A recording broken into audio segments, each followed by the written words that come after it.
Definitely Israel का Hezbollah के खिलाफ जो ऑपरेशन है, आधा या ज्यादा तो है by air, missiles, drones, bombing, right. अब उसके अलावा इसराइल ने प्लान है उनका, जो वो कहते हैं कि उनके बॉर्डर से 30 किलोमीटर दूर तक हिजबुल्लाह को निकाल के बफर जोन बना दो।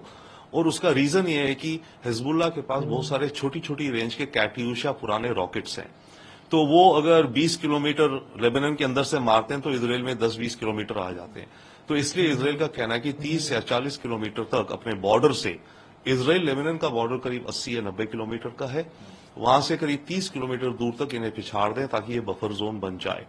अब वहां पर अभी जो ग्राउंड ऑपरेशन हो रही है वो हो सकता है इतनी आसानी से ना जाए जितनी इसराइल एक्सपेक्ट कर रहा है, क्योंकि याद रखिए हमस के पास जो टनल्स थी या हैं गाजा में, वो उनको बनाना हिजबुल्लाह ने सिखाया। हिजबुल्लाह टनल्स का एक्सपर्ट था बिफोर हमस। और हिजबुल्लाह ने जो टनल्स बनाई हैं अपनी साउथ लेबनान में, वो उन्होंने बनाई नॉर्थ कोरियन इंजीनियर्स के साथ और इरानियन इंजीनियर्स के साथ मिलकर उन्होंने मदद करी। तो हिजबुल्लाह की कितनी टनल्स हैं इस इलाके में वी डू नॉट नो। और कुछ टनल्स हिजबुल्लाह की ऐसी भी हैं जो कि इसराइल बॉर्डर से नीचे से होते हुए आकर के इसराइल के किसी गांव में खुलती हैं। इसराइल ने 2018 या 19 में 3 ऐसी टनल्स डिटेक्ट करी थी जो उन्होंने ब्लास्ट करी थी, राइट। तो अब साउथ लेबनान के अंदर जब इजरायली फोर्सेस जाएंगी तो देखना ये है कि टेरेन बहुत अलग है, ये रगेड है, पहाड़ियां हैं, झाड़ है, डेजर्ट टाइप इलाका है। बट वहां पर अगर ये टनल्स ज्यादा हैं तो हिजबुल्लाह के फाइटर्स वही टनल से एक गए घुसे दूसरे से मारा। उन टनल्स में इनके वेपन स्टोरेज है, कम्युनिकेशन सिस्टम इत्यादि है। यहां तक है कि हिजबुल्लाह ने टनल्स बनाई हुई हैं जो कि उनको साउथ लेबनान से बेरूत तक अपने हेडक्वार्टर तक जाती हैं।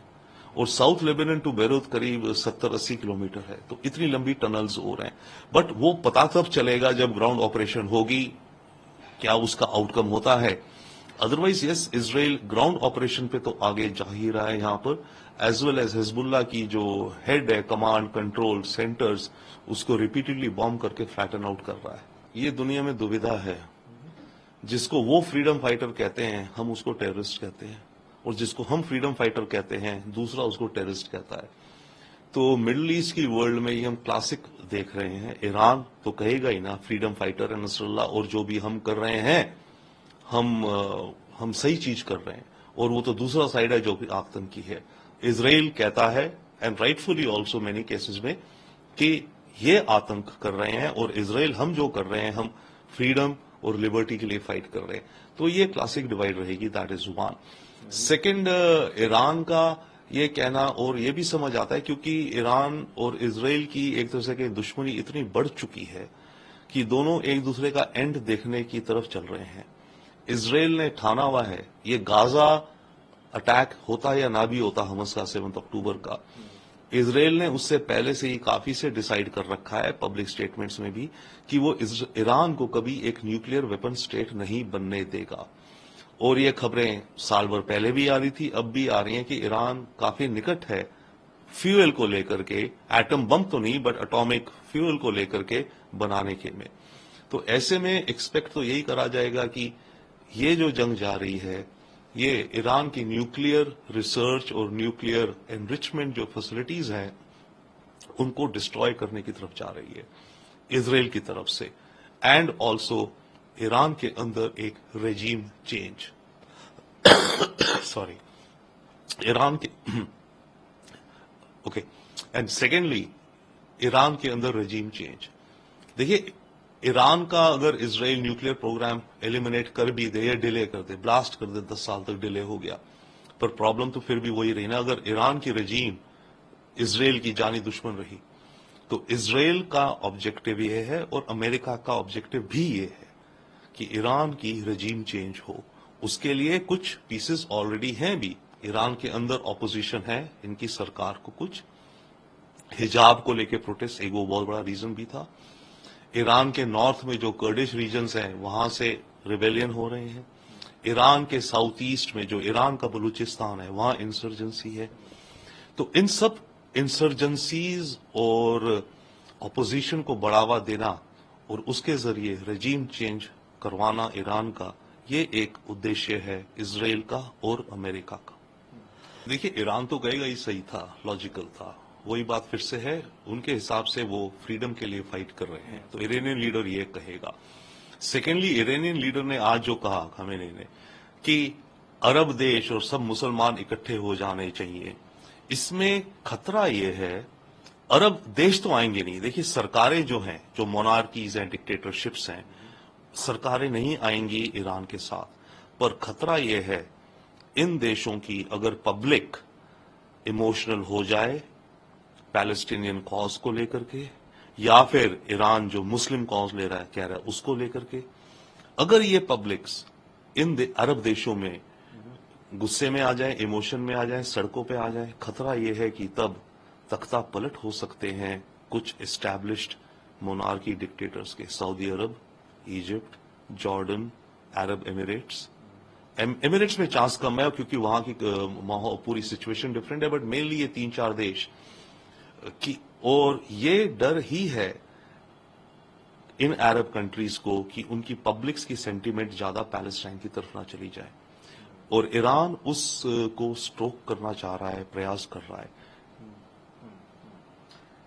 कैबिनेट कमेटी ऑन सिक्योरिटी, ये जो मिडिल ईस्ट में क्राइसिस है जो एस्केलेट हुआ है, उस पे उसका impact trade, supply, petroleum products पे ये डिस्कस हुआ है, और ये भी देखा गया है कि इसका ज्यादा वाइडर रीजनल इम्प्लीकेशन ना हो, उसका वाइडर रीजनल डायमेंशन को भी देख के बोला गया है, और बोला है कि ये सारे इश्यूज डायलॉग डिप्लोमेसी से सॉल्व करने चाहिए।